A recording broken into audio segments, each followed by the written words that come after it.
வணக்கம். இன்னைக்கு ஒரு ரிஃப்ரெஷிங்கான ஒரு பதிவோடு தான் வந்திருக்கேன். ஒரு கார்ப்பரேட் லைஃப்ல இது யூஸ்ஃபுல்லா இருக்கும் அப்படின்னு நினைக்கிறேன். சில பேர் பார்த்தீங்கன்னா என்னை எல்லாரும் ரொம்ப அட்வான்டேஜ் எடுத்துக்கிறாங்க. என்னை எல்லாரும் மிஸ்யூஸ் பண்றாங்க. என்னுடைய குட்னஸை எல்லாரும் எக்ஸ்ப்ளாய்ட் பண்றாங்க. எனக்கு நிறைய ஆஃபீஸ் பாலிடிக்ஸ்ல நான் மாட்டிக்கிறேன் அப்படின்ற நிறைய பேர் நம்ம கவுன்சிலிங்ல நம்ம பார்க்குறோம். ரியல் லைஃப்லயுமே நம்ம பார்க்குறோம். அதுல பார்த்தீங்கன்னா ஒரே மேனேஜரா இருக்கட்டும், 2 பேரை ட்ரீட் பண்ற விதத்துல நிறைய வித்தியாசங்கள் இருக்கும். ஒருத்தரை பாத்தீங்கன்னா ரொம்ப கண்ணியமா ரெஸ்பெக்ட்ஃபுல்லா கரெக்டா ட்ரீட் பண்ணுவாங்க. ஆனா ஒரு சிலரை பாத்தீங்கன்னா பயங்கரமா அவங்கள அட்வான்டேஜ் எடுத்துக்கிற மாதிரி, நீ இந்த வேலை செஞ்சியா அந்த வேலை செஞ்சியா அப்படின்னு சொல்லி அவங்கள ரொம்ப எக்ஸ்ப்ளாய்ட் பண்ணுவாங்க. ஏன் இது ஒரு சிலருக்கு மட்டும் நடக்குது? அவங்க எப்படி அவங்கள காப்பாத்திக்கணும்? ஒரு டீம் ஒர்க்ல ஒரு ஒர்க்குக்கு போகும்போதே we are spending almost 8 to 12 hours. இன்னைக்கு ஒர்க் ஃப்ரம் ஹோம் இருந்தாலுமே அங்கேயும் ஒரு மீட்டிங்ஸ் இருக்கு, பார்க்க வேண்டியிருக்கு எல்லாரையும். அந்த மாதிரி நேரத்துல ஒரு நெகட்டிவிட்டி, ஒரு டாக்ஸிசிட்டி ஃபீலிங் இருக்கு. என்ன எல்லாரும் இப்படி பண்றாங்களே அப்படிங்கிற ஒரு உணர்வு இருக்கும் போது நம்மளுக்கு ரொம்ப எக்ஸ்பீரியன்ஸே டிசாட்டிஸ்பாக்சனா இருக்கும். இது நம்மளை எப்படி பாதுகாத்துக்கிறதுக்கு, அதுக்கு என்ன கேடு நம்ம யூஸ் பண்ண முடியும் அப்படிங்கறது தான் நம்ம இந்த பதிவுல பார்க்க போறோங்க. அந்த மாதிரி ஒரு நபரா இருந்தீங்கன்னா இந்த பதிவை நீங்க தொடர்ந்து பாருங்க. இந்த மாதிரி ஒரு விஷயத்துல ஒரு ஆஃபீஸ்ல ஒரு டாமினன்ட் பர்சன் அப்படின்னு இருப்பாங்க. we call them like a toxic person அப்படின்னு தான் நம்ம சொல்லலாம். ஒரு மேனேஜரா இருக்கட்டும், இல்லைன்னா உங்க டீம்ல ஒரு நபரா இருக்கட்டும், இந்த மாதிரி ஒரு பர்சன்ஸ் நிறைய அவங்களை மிஸ்யூஸ் பண்ண பார்ப்பாங்க. அவங்க அத்தாரிட்டியை அவங்க மிஸ்யூஸ் பண்ற மாதிரி இருக்கும். அந்த மாதிரி ஆளுங்க கிட்ட நீங்க மாட்டிக்கிட்டு என்ன பண்றது அப்படின்ற மாதிரி ரொம்ப திகச்சிட்டு இருப்பீங்க. அது மட்டும் இல்லாம ஒரு சில நேரங்கள்ல இந்த ஆஃபீஸ் பாலிடிக்ஸ்ல டிஸ்கிரிமினேஷன் நடக்கும். நீங்க உங்களை மட்டும் தனிமைப்படுத்துறது, அப்புறம் உங்ககிட்ட ஸ்டீரியோ டைப் பண்றது, இவங்க பெண் தானே அப்படின்ற மாதிரி உங்க ட்ரீட் பண்றது, பலகீனமா பாக்குறது, இந்த மாதிரியான நிறைய ஆஃபீஸ் பாலிடிக்ஸ்லயே நீங்க சிக்கி இருக்கலாம். இந்த மாதிரி எல்லாம் இருக்கும்போது how do I carry myself there? நான் உங்களை தெரிஞ்சிருக்கு, நான் தெரிஞ்ச மாதிரி காமிச்சிக்கலாமா? இல்ல தெரிஞ்ச மாதிரி காமிச்சிட்டா இவங்களுக்கு இன்டிமிடேட் ஆயிட்டு என்ன இன்னும் கிண்டல் பண்ணுவாங்களா?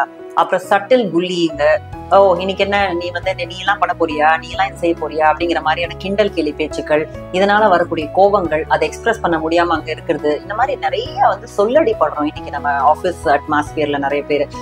இதனாலேயே நிறைய கான்பிடன்ஸ் உடஞ்சு போய் ரொம்ப ரொம்ப மனக்கவலையோட டெய்லியும் எனர்ஜி எல்லாம் இல்லாம உடனே எனக்கு ரொம்ப ஸ்ட்ரெஸ்ஸா இருக்குன்னு போயிட்டு ஒரு ஸ்ட்ராங்கா நம்ம ஃபுட்டு சாப்பிட்றதோ, இல்லைன்னா நிறைய ஸ்பைசி திங்ஸ், இல்லைன்னா ஜங்க் ஃபுட் சாப்பிட்ற நபர்கள் இன்னைக்கு நிறைய பேர் இருக்காங்க. ஒரே ஆஃபீஸ் ஸ்ட்ரெஸ்பான்னு சொல்லிட்டு, இல்லைன்னா போயிட்டு ஒரு ஸ்மோக் பண்ணிடுறேன், ட்ரிங்க் பண்ணிடுறேன்னு சொல்லிட்டு அந்த கவலைகளை மறந்து தூங்குறவங்க இன்னைக்கு நிறைய பேர் இருக்காங்க. But why should we live that way? அப்படி இருக்கணும்னு அவசியம் இல்லை. ஒரு சிலர் மட்டும் இதை எப்படி ஸ்மூத்தா எடுத்துட்டு போறாங்க, அந்த மாதிரி நபர்கள் எப்படி ஹேண்டில் பண்றது அப்படின்னு பாத்தீங்கன்னா, ஃபர்ஸ்ட் அவங்களோட சைக்காலஜி தான் புரிஞ்சுக்கணும். இப்போ இந்த மாதிரி ஆளுங்க எல்லாரையும் இந்த மாதிரி பிஹேவ் பண்ண மாட்டாங்க. உங்களை மட்டும் ஏன் டார்கெட் பண்றாங்க அப்படின்னா, உங்களுடைய உளவியல் என்னங்கிறது நீங்க புரிஞ்சுக்கணும். நீங்க கண்டிப்பா நான் சொல்லக்கூடிய லிஸ்ட்ல இருக்கிற ஒரு நபரா இருக்கலாம். நம்பர் 1 உங்களுக்கு கான்பிடன்ஸ் நல்லாவே இருந்தாலும் ஒரு சிலர் உங்ககிட்ட அந்த மாதிரி நபர்கள் உங்க கான்பிடன்ஸ் எடுக்கிற மாதிரி சில வார்த்தைகள் சொன்ன உடனே நீங்க உடைந்து போயிருக்கீங்க. அந்த கான்பிடன்ஸை பயங்கரமா உடைக்கக்கூடிய ஒரு சப்ஜெக்டா இருக்கலாம். நீங்க அவங்க பேசுற பேச்சுக்கள் உங்களை ஈஸியா சலனப்படுத்திடலாம். அந்த மாதிரியான ஒரு விஷயங்கள் இருக்கும்போது அந்த அளவுக்கு உங்களுடைய கான்பிடன்ஸ் வீக்கா இருக்கா, உங்களுக்கு தாழ்வு மனப்பான்மை இருக்கா, நீங்க do you have habit of comparing yourself? அதை நீங்க கேள்வி கேட்டுக்கணும். அடுத்தது நீங்க ரொம்ப மிஸ்டர் பர்ஃபெக்டா இல்ல மிஸ் பர்ஃபெக்டா இருப்பீங்க. லைக் எல்லாத்தையும் நம்ம கரெக்டா செய்யணும், நம்மளோட வேலையில யாரும் குறைய கண்டுபிடிச்சிடக்கூடாது, நம்மளை யாரும் குறை சொல்லிடக்கூடாது, நான் பண்ணா பக்காவா பண்ணுவேன் அப்படிங்கிற ஒரு நபரா இருக்கீங்களா? அதையும் நீங்க கேள்வி கேட்டுக்கோங்க. 3வது, உங்க மாரல் வேல்யூஸ் ரொம்ப ஜாஸ்தி இருக்கா? நம்ம தப்பு ரைட்டு அதெல்லாம் பார்த்து கரெக்டா ஃபேரா நடந்துக்கணும், சரியா நடந்துக்கணும் அப்படின்னு நினைக்கிற நபரா நீங்க? 4வது பாத்தீங்கன்னா, இந்த மாதிரி எல்லாம் மட்டும் இல்லாம நான் ஒரு நல்ல பேர் வாங்கணும், I am a good person, good ஒரு ஹியூமன் பீயிங் அப்படிங்கிற பேர் நான் வாங்கணுங்க, நான் எப்பவுமே குட் தாங்க, I don't want to be bad to people, I don't want to hurt people, நான் நல்லது செய்யறேங்க, மத்தவங்க எப்படி இருந்தா என்னங்க அப்படின்னு பேசக்கூடிய நபர்களா நாங்க. இந்த 4 கேரக்டர்ஸும் உங்ககிட்ட இருந்துச்சு அப்படின்னாக்க கண்டிப்பா you are the victim, you are the target of office பாலிடிக்ஸ்னு நம்ம சொல்லலாம். பிஃபோர் சேஞ்சிங் தெம், அவங்கள நம்ம புரிஞ்சுக்கிறதுக்கு முன்னாடி, அவங்க பிஹேவியரை நம்ம மாத்துறதுக்கு முன்னாடி, ask this questions to your self. இந்த 4 விஷயத்தை நீங்க சரி பண்ணிக்கிறதுக்கு தயாராகுங்க. நம்பர் 1, கான்ஃபிடன்ஸ் எப்படி நம்ம டெவலப் பண்ணிக்கலாம். ஆல்ரெடி இதை பத்தி நான் நிறைய பதிவுல போட்டிருக்கேன், நான் ரிப்பீட் பண்ண விரும்பல. Already I give you small hint about it. Constructive and destructive கிரிட்டிசிசம்னு 2 இருக்குங்க. கன்ஸ்ட்ரக்டிவா சொன்னாங்க, நம்மளை பத்தினா ஒரு விஷயம் தான் சொல்றாங்க, பாசிட்டிவா அதை நம்ம எடுத்துக்கிட்டு அதை லேர்ன் பண்ணிக்கலாம். குறையில்லாத நபர்கள் இன்னைக்கு யாருமே கிடையாதுங்க. Learn to accept yourself with plus as well as minus. எனக்கு மைனஸே இருக்கக்கூடாது, அவனுக்குலாம் இல்லை எனக்கு இருக்குன்னா, நீங்க பாக்குற நபர்கிட்டே நிறைய மைனஸ் இருக்கலாம். You want to be the best of பெஸ்ட்னா இட்ஸ் நாட் பாசிபிள்.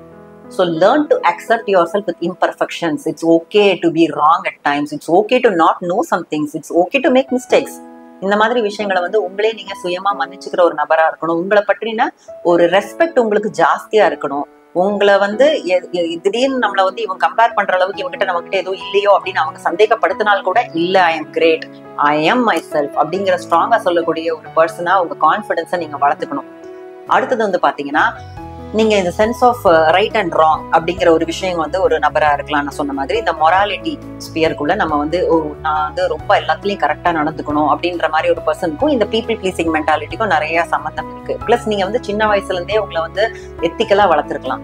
ஸோ எதுக்கு யாருக்குமே நம்ம வந்து கெடுதல் செய்யக்கூடாது, பொய் சொல்லக்கூடாது, அப்படியே ஓப்பனா நினைச்சதை பேசிடணும். இந்த சாமர்த்தியமா பேசுற புத்திலாம் நம்மளுக்கு கேரக்டர்லாம் இருக்காது. அதுக்கு நீங்களும் உங்களை கெட்டவங்களாவோ இல்லை அப்படிப்பட்ட நபர்களாவோ உங்களை மாற சொல்லலைங்க.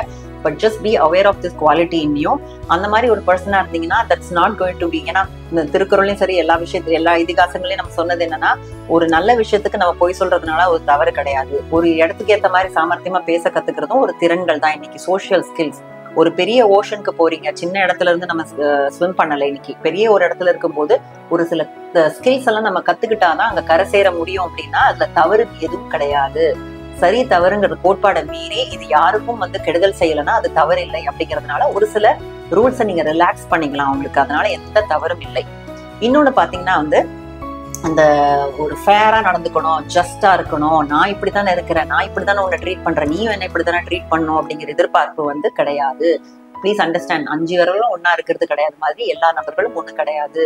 இப்ப ஃபாரஸ்ட்ல போனீங்கன்னா கண்டிப்பா எலிஃபண்ட் இருக்கும், ஒரு டைகர் இருக்கும், ஒரு மான் இருக்கும்ன்ற மாதிரி ஒரு ஆபீஸ்லயுமே எல்லா விதமான மனிதர்களும் இருப்பாங்க. நம்மள மாதிரியே எல்லாரும் ஒழுங்கா நடந்துக்கணும், கரெக்டா இருக்கணும் அப்படிங்கிற எதிர்பார்ப்பு வச்சுக்காம நீங்க எப்படி இருக்கீங்கன்றதா உங்க கண்ட்ரோல் இருக்கு. இந்த கட்டுப்பாடு நீங்க மற்றவர்களுக்கு போட முடியாது. அவங்க அவங்களாவே இருக்கட்டும். நம்மளுடைய சுயமரியாதை காப்பாத்தி நமக்கு வேண்டியது நாங்க எப்படி அடைய முடியும் அப்படிங்கிற எண்ணத்தோட மட்டும் நீங்க போனீங்கன்னா அது பெட்டரா இருக்கும். இன்னொன்னு 4வது ரொம்ப முக்கியமான விஷயம், இந்த பீப்புள் ப்ளீசிங்.